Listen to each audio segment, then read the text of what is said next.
बातमी सांगलीमधून आहे। सांगलीमध्ये शक्तीपीठ महामार्गाविरोधात जिल्हाधिकारी कार्यालयावर भव्य मोर्चा काढण्यात आला। प्राण देऊ मात्र जमीन देणार नाही असा आक्रमक पवित्रा यावेळी आंदोलकांनी घेतला। शक्तीपीठ महामार्ग विरोधी संघर्ष समितीच्या मोर्चामध्ये मोठ्या प्रमाणात शेतकरी आणि नेते सहभागी झाले।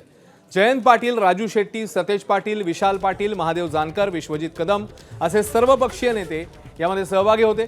जवळजवळ 25 लाख टन ऊसाच्या पिकाला या शक्तीपीठामुळे फटका बसणार आहे असा आरोप राजू शेट्टींनी केलाय।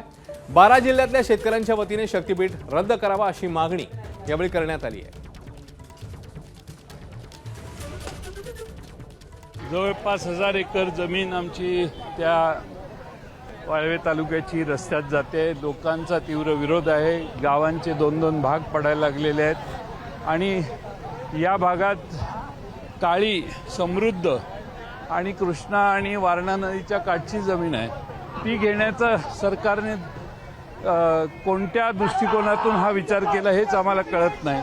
त्यांच्यातून त्यांची समृद्धी झाली आहे। आमच्या भागात 1.5 एकर 2 एकराचे शेतकरी आहेत, त्यांच्या जमिनी घेणं हे कोणत्याही पद्धतीने आमच्या जिल्ह्यातल्या लोकांना मान्य नाही।